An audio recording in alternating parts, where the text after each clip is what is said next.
everybody, and welcome to another edition of Proline.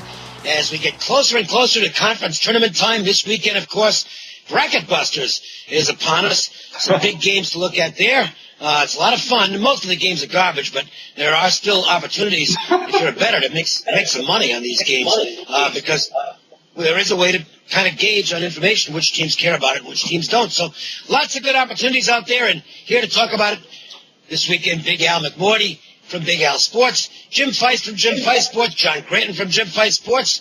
I'm Dave Cokin. Before we get into the games, let's tell you about some great offers. And I'll start with an under-the-hat parlay that I'm going to have on Saturday.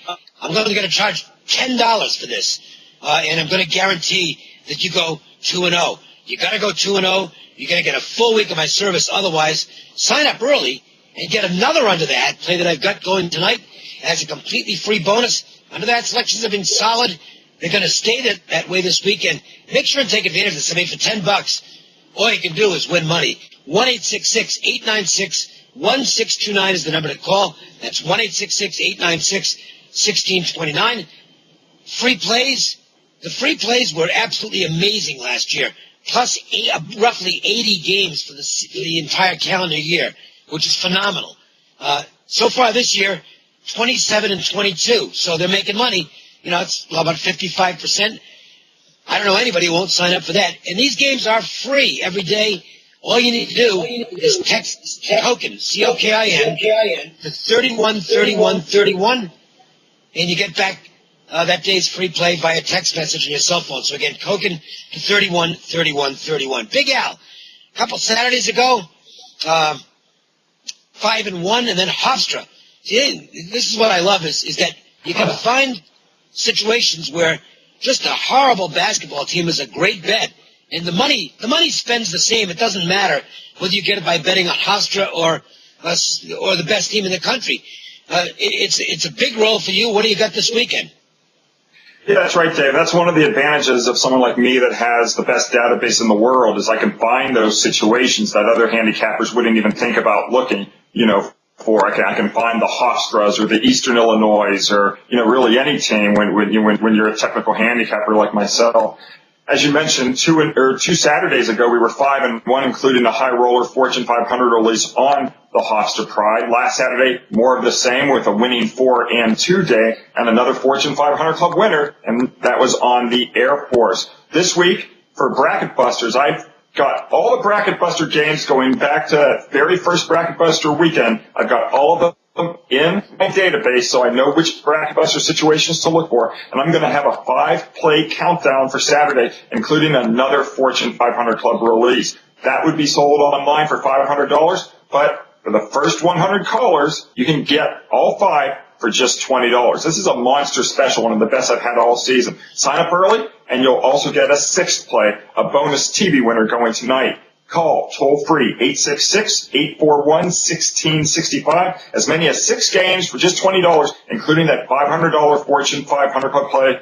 Call now, 866-841-1665. Well, Jim, a couple of weeks ago you had one of those very unusual personal elite plays that really don't come up very often. Easy winner, Miami just demolishing North Carolina. And you've got something, I guess it's even bigger this weekend because you found a game that you're going to use for your college basketball game of the year. Absolutely, Dave. I mean, that game was really big for me. Miami of Florida, 87-61 over North Carolina as a 7.5-point chalk. This is a big game. 2013 college basketball game of the year. It's $100 online, but just $25 with a guarantee when you make the phone call to 1-866-841-1655. You either win this game or the rest of the college season is on me through April 8th. That's 1-866-841-1655. It's $100 online, but only $25 when you make that call. I'd like to just go off the reservation here a little bit. Al, when you pick a game like you did with Hofstra, and I don't want to get into your private stock of information, but I think the fans out there would be a little impressed. You have a great database. There's no question about it. Can you give us a little insight as to how you find a game like that and what keyed you to that? Well, that Hofstra game was 2 weeks ago, and I confess I don't remember. I mean, it's hard enough for me to remember. It's Come on, I just don't remember. You never forget anything. Well, no, but when I find games like that, it could be the fact that I'm taking a double-digit road underdog, for example, off, back-to-back really bad performances. Those teams do really well. It's situations like that, and it's very technical. You kind of ignore the players on the team. You just look, through that how the team's been performing, and you find that certain teams in certain situations, repeat themselves, and that's an example when you can get a double-digit underdog off, back-to-back bad games, and then, of course, other things have to be going on as well. And I can't remember what the Hofstra situation was, but it was one of the best plays I had seen all season long. But that's kind of the stuff I like to do, Jim. Well, I didn't think you'd remember exactly, because I know you do look at a lot of numbers and trends. But if you think about technical handicapping, if you play the stock market or the currency markets or anything like that, there are technical handicappers and investors in that area also. What you're basically doing is looking for repeats or performance. Human beings, teams, we all repeat the same things over and over again. History repeats all the time. So that, Al has this tremendous database where he can go back and find hundreds of situations where things repeat and it comes up with big plays. Even before the show today, we were talking about some stuff about NBA, all-star games and breaks and stuff like that we might get into a little bit later. But again, Al has that kind of database, so it's interesting to follow Al because he does come up with stuff like that. Back to you, Dave. Well, let's get into the games. We got a couple of good ones to look at. One in the Mountain West and then a Pac-12 rivalry battle as well taking place on Sunday. We'll start with the Saturday game. That is New Mexico at Colorado State. Two front-runners in the Mountain West. Lobos were not picked to finish that high part of the season. They were going to be all right, certainly, but they were not supposed to be one of the top 2 or 3 in the conference. So Steve Alford's done a really good job with this team. Not surprising, he's a heck of a coach. Colorado State is living up to billing. 5 seniors. They are a dominating basketball team, and they have a long winning streak going at home at Moby. You got to figure it's going to be jumping this weekend as they host the Lobos. Al, it's a tough game as far as the side's concerned, certainly.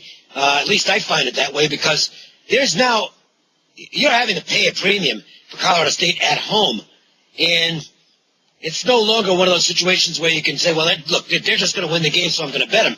Now the points can get in the way, so it might lend toward more of a situation where you look at pace and try and determine whether it's going to be high scoring or low scoring. Yeah, and Colorado State in its history has never done very well anyway against the Lobos. I mean, going back to 1991, they've only won 9 of the last 43 games straight up. So it's not necessarily a team and a series in which you want to lay points with Colorado State. Now, when you look at it against the spread, their worst performance against the Lobos is as an underdog where they're 11-20 against the spread. Well, they're going to be favored here. As a favorite, it kind of gets down to the 50-50 range. They're 5-6 against the spread. Still not terribly impressive, but you wouldn't want to strike the play just because of that. Like you, I think I'm going to look at this game to go under the total. I mean, it's, the first meeting was 66-61 in favor of the Lobos. The game stayed under by 15.5 points. The Rams have played their last 5 home games under the total. The Lobos have gone under in 3 straight and 10 of 14. Both teams rank high in defensive field goal percentage. The Lobos check in at 33rd in the country out of the 347 NCAA basketball teams. The Rams just slightly worse at 42nd in defensive field goal percentage. I think this game has all the earmarks of being another low-scoring game, Dave. Yeah, so do I. And part of the reason for it, there's a few things that go into this. One, it's a really big game, and I think you're going to see both teams value every possession. Secondly, unless New Mexico has a big shooting day, they're not going to get a lot of putbacks. I mean, this Colorado State team is impossible to rebound against. They're as good as it gets on both ends of the court. The flip side of that is New Mexico defends really well. this is a team that, unless they have a bad game and get out of character, New Mexico is going to make you earn every basket. Alfred's team is clearly, in my opinion, better defensively than offensively, and I think that's why they've had as good a year as they've had. If you look at the team, they're not really blessed with this fantastic array of offensive talent. In fact, some of their players have had kind of lousy years in terms of their production. But on the defensive end, they have just been gritty, determined, and that's why they've won basketball games. I don't think this is going to be a pretty game at all. I don't know if either team gets to 60 in this game. That's the type of battle it's going to be. Just a nasty, physical, extended battle where I really don't know what to do with the number. I think the game's going to be around the number. In all likelihood, Colorado State probably will win, but I'm not willing to lay the number. But I think in the total, you might have some value in a game that, even though it looks like low scoring, might be even lower scoring than that, Jim. Well, this is about, Steve Alford and Larry Eustachius, they've both done a great job coaching these teams. You got 22-4 for the Lobos, and the Rams are at 21-4. Lobos are 15-7 under the total. Straight up on the road, 6-3, where the Rams are under the total 11-6 under, but at home straight up 14-0. The Rams at home are going to be very tough to beat, especially the fact that they lost the first game. They lost to the Lobos on the road. They weren't at full strength in that game, and they got a little roughed up. They got way behind and then made a run at the end of the game. I look for Colorado State to come out very focused here and maintain the straight-up victory stuff at home and the game to go under the total. Now, it will depend on what they bring the line out for. We don't know that at this point, but if you're looking at maybe a 3 on this game, would you make it any bigger than that, Dave? I think at home, yeah. I look at bigger than that at home. Yeah, I think it's going to be significantly higher. I think you're looking at close to double that. I'd say 5.5 range. Well, I would say even higher. If they come cheap on Colorado State, I'm gonna make the play. There'll be no bargains on this team at home. That's what it comes down to. It comes down to the number. You take 6, you lay 3, because that's where the numbers. It's going to be in that range, and it depends on what the odds makers feel about it at this point. But New Mexico getting a 6 is to me a value play, even though they might lose the game straight up. The game should be tight. We're talking about it being low scoring, which means every point will matter more than if it was a high-scoring game. If you're looking at a total that was 140 to 150, 6 wouldn't mean that much. But if you're looking at a total that's going to be like 113 to 122 or 130, then 6 is a big percentage of that. So it all comes down to the numbers. So what I'm saying, I'd lay 3, I'd take 6, but I'm definitely going under the total. John, how about you? Yeah, what stands out across the board for both these teams would be defense. And Colorado State has a first-year coach in Larry Eustachius. Look at what he's brought to this team. They're tops in the Mountain West in field goal shooting percentage. Defense just 38%, as you mentioned, tops in the country in rebounding. And when it comes to defense, it really begins and ends with the coaches. Coaches have to be able to teach players in practice. You have to motivate them. And then during the game, you have to be able to call timeouts if you don't see that effort. I always remember the story that Red Auerbach used to tell. The words he would use was false hustle.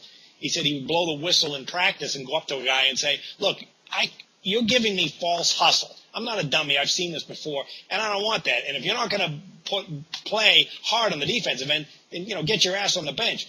It all starts really with the coach demanding that of his players, teaching it, and both these teams are exuding it. And then even the spread trends match that out. New Mexico, 10-4 run under the total. Colorado State, 11-5 under the total. I see a monster defensive game and a slow pace. And what you said, John, it really helps when you've got 5 senior starters. They're going to buy into that a lot easier than a team with freshmen and sophomores. There's some revenge involved in this. We're going to talk about that in a moment because it's a great good question of the week. But before we do that, let's go to Jeff Sod from LVSS. Jeff is on it. Boy, is he hot. What is it, Jeff? 39-16-2, 71% run in the colleges and the NBA combined. Can't be a better time to get involved with a conference game of the year that goes on Saturday. Jeff, take it away. Thanks, David. Free play coming up. First, LVSS has been on a 39-16-2 run, 71%, 19-5-1 in the NBA, 20-11-1 in college. Get aboard through June. College and the NBA, 12 weeks of action for just $49. It will include a college conference game of the year going Saturday on 3-1 with games of the year. Just call LVSS at 1-866-575-8916. Your free play is Saturday in the Big East. Georgetown and Syracuse, a pair of powerhouse defenses, ranked number 2 and 4 in the conference in points allowed. Syracuse is tops in field goal shooting defense, 37%. Georgetown is second, allowing 37.6%, and the Hoyas prefer a slow tempo. The under is 5-2 in the Hoyas' last 7 versus a team with a winning straight-up record. Syracuse is also tops in three-point shooting defense using Jim Boeheim's 2-3 zone, and the under is 6-2 with the Orange last 8 versus a team with a winning straight-up record. These teams played once last year, a 64-61 Syracuse win, but it was in overtime, 55-55 in regulation. Georgetown shot 33%, the Orange just 35%. Syracuse won despite being dominated on the glass, 52-35, a problem last year, but not this season. Look for a slow-paced game. Play Georgetown and Syracuse to stay under the total on Saturday. Once again, get aboard through June. College and the NBA, 12 weeks of action for just $49. It will include a conference game of the year going Saturday. Call the LVSS at 1-866-575-8916. Back to you, Dave. All right, thanks, Jeff. Appreciate it, as always. Let's get to that Twitter question of the week. You can follow us on Facebook at Proline TV. You can, or friend us on Facebook, I should say. Get the terminology right. Or you can follow us on Twitter at Jim Feist Sports. And at either location, you can send off your questions and comments, and it could very well be that we'll end up using one of your questions on one of these shows. If you do, you're in a drawing to win $100 worth of plays from a handicapper of your choice. We go to my neck of the woods, at least originally, Warwick, Rhode Island. I'm not from Warwick, but I'm from Providence. And in Rhode Island, that basically means if I'm in Warwick and I need to get to Providence, I just shout and I'm there. It's a very small state, see. Jim Jenkins, I like this. This is a really good question. Is revenge overrated in college hoops? And he points out Providence just annihilating Notre Dame after losing to them at South Bend last year.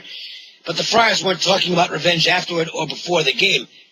I would say it's overrated to some extent, but it's always a factor you also have to look at when handicapping a game, particularly if it's same-season revenge. Al, I know there's got to be loads of interesting stuff in the database involving revenge games.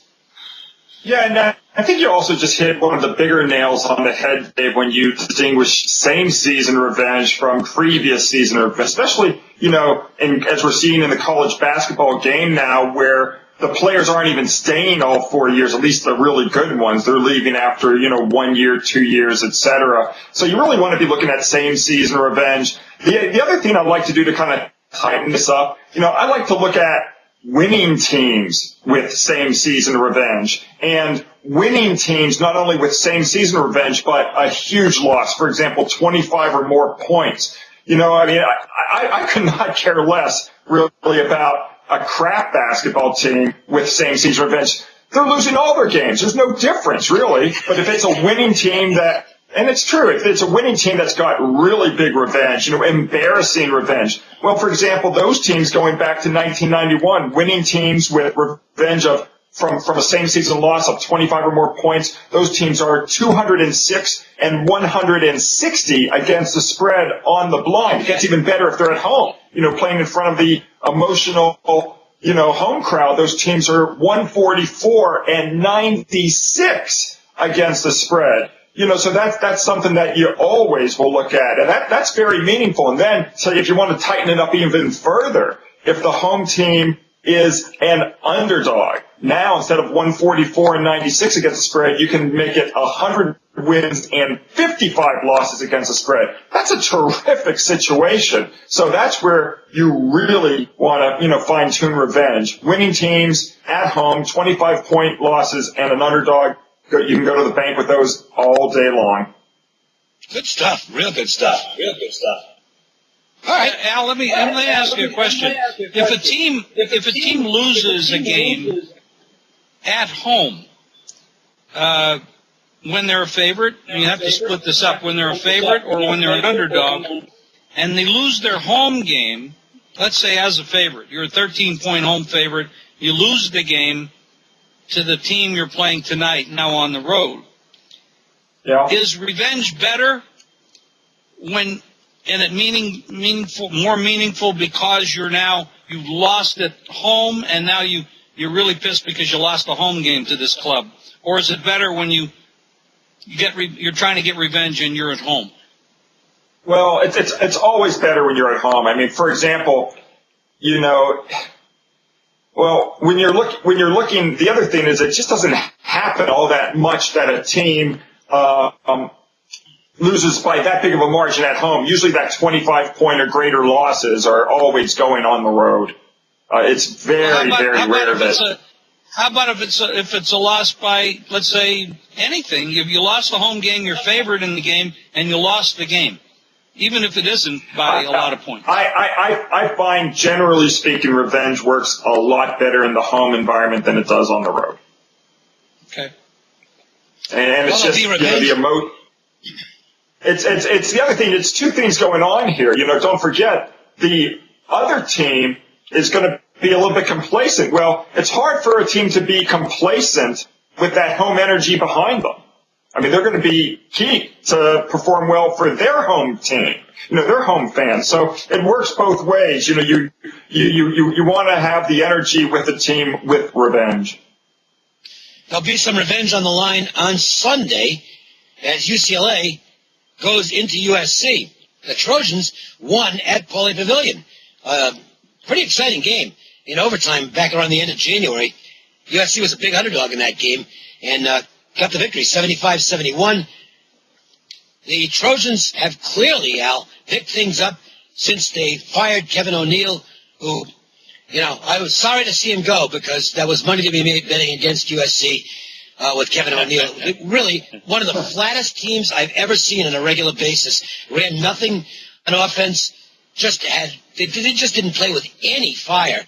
And he was terrible, absolutely terrible college basketball head coach. I don't think there's any way to cut that. Since Cantu took over as the interim, boy, USC's been good. They're in off a misleading loss, if you will. They were right there with California, ended up losing the game by 8 points, but the Trojans have played well. The Bruins continue to be inconsistent. And you have to wonder how thick the ice is under Ben Howland at this point. This team's a disappointment. And it'd be really disappointing, Al, if they were to lose both ends of the season series to the Trojans. Yeah, and I had a huge play on Southern Cal in that first meeting. That was the game. They were a double-digit underdog, and they got steamed. That line, I think, opened up at 12 and came all the way down to, 8 before then bouncing back to 10 at the close. And a lot of people were on Southern Cal in that ball game. And, UCLA was dealing with some injury situations as well. But this is a series where, I live here in Los Angeles, and this is a huge rivalry. And the underdog always is worth a look. So it's always important to see where the number comes at. But, the underdog in this series is now 28-18 against the spread going all the way back to 1991. I would really only look at the underdog here, guys. Jim? I'd have to agree with Al there because this is in the same town. This is one of those you see it all over the place. And when they have these rivalry games, they're like a few blocks away from each other, and they know each other, and they hang out in the same clubs and bars and coffee shops, and it's a more meaningful game when you're actually playing against people you actually know, and there's pride and there's bragging rights and all that stuff. But that's why the underdogs do well in these kind of series. You saw it a couple weeks ago, off in Virginia when a couple teams were playing against each other. They were right down the street from each other. The same thing all the time. The underdog steps up, plays harder than they actually normally do. In this case, you got a revenge situation, so you got to look for the underdog. How about yourself? It's remarkable how much improved this UCLA offense is with all these freshmen they threw in there. But one constant is the senior guard, Larry Drew. And keep in mind defense for this rematch, because when they lost that game at home last month, Larry Drew was quoted as saying, I don't understand for whatever reason we just didn't show up early in the game on the defensive end. It was a lack of effort. And you got a coach like Ben Howland and a senior guard. I got to believe that those two are going to be looking at this rematch game and saying, you know what, we've got to show up defensively because they torched us for 47 points, beat us on our home court. You might see more of a defensive game than the odds makers expect. Well, that's not a bad thought, but I'm going to argue it anyway. I'm going to take the other side of it. I think there'll be some points scored in this game. Look, UCLA has, as the season's gone along, started to realize what they have athletically. They're loaded. I mean, they are flat out loaded with athletes. And Ben Howland, I know he's a system coach and doesn't like to push, he doesn't want to take the reins off. The fact is, when this team gets out and runs, they're a better basketball team than when they don't. This past weekend was a good example. I thought they were just lethargic offensively against California and didn't really push the issue and ended up getting hammered in that basketball game. They come out on Sunday, or was it Saturday? I don't remember. It was against Stanford. And they really pushed the basketball. Great road win. Really nice road win. They're underdog in the game. They come in and win the game, go away. They shoot more than 50%. Now, so to me, if Howland doesn't get in the way of the Bruins, they're a pretty good basketball team. When he tries to, implement what he likes to do, they're not such a good basketball team. USC is it's a complete 180 under Cantu from where they were under O'Neal. You can see the difference. This team is out there having fun in basketball games now. They're playing with energy. They're a much better basketball team now than they were when O'Neal was there. And I'll tell you what, USC could be a very dangerous team in the Pac-12 tournament when that comes up. They've got the capabilities of running off a few wins and pulling the big upset, getting the NCAA tournament. It's going to be their only way there, obviously, but because they're less than 500 overall. But in a conference with this much balance, don't throw USC out when it comes to conference tournament time. I think this is going to be an entertaining game. I know the first game went over the total only because of the overtime, but I think this one gets there without an extra session. I like the over between the Bruins and the Trojans. All right, Dave, let's look at Dave, before you move on, let's try to make a line on this game because we're talking about favorites and underdogs, and I'm not quite sure that we're going to have very many points involved one way or the other in this. UCLA is a higher-ranked team, but I don't know how much for home court in a situation like this. Maybe 2 points. Who do you make the favorite in this game? I think you can make UCLA the favorite as well. Oh, I would. I think UCLA would be the favorite. They'll be favored by about a basket, maybe 3, I would think. Well, then we're not talking. I'm looking at UCLA to possibly win this game. I'm not talking about the underdog. I'm looking at the UCLA as a possible small favorite to win it. Yeah, they'll be a small favorite in the game. Right. But it'll sure be a lot smaller than it would have been a month ago before Cantu took over from O'Neal. I mean, otherwise, UCLA probably be looking at 6 or 7 going in here. Right. Probably laying up maybe 2 UCLA here then. For me. And I wouldn't be looking at the over. All right, we got best bets to talk about, and that can be any game in the schedule or one we talked about. I think let me start off here, and I'll go back to the first game. I think you're going to see a real struggle for points in Fort Collins on Saturday between the Lobos and the Rams, and I'm going to go under the total in the New Mexico-Colorado State game. The under that place, this has been a staple of mine for years. I don't know if you followed us at all over the years, then you've heard that expression a few times. Well, I've got an under that parlay on Saturday. I'm only going to charge $10 for this, and I'm going to guarantee that you will go 2-0, or you're going to get a full week of my personal service plays at no cost whatsoever. So only $10, 2-0 guarantee, and the earlier you sign up, the earlier you win, because if you sign up today, I'm going to give you a bonus under that play that I've got in basketball tonight. Make sure to take advantage of this. Again, very inexpensive, and I think you'll be happy you called. 1-866-896-1629 is the number to call. Again, that's 1-866-896-1629. But don't forget, for your daily free play, via text message, just text Cokin, C-O-K-I-N, to 313131. Al, again, the database doesn't care whether it's a big name, someone in the middle, an absolute garbage team. It doesn't matter. When it comes up with something strong, you step out and you win. And that's exactly what you've been doing these last 2 Saturdays. 9-3 with 2 monster Fortune 500 plays that both came through. Doesn't get much better than that. It really doesn't, Dave.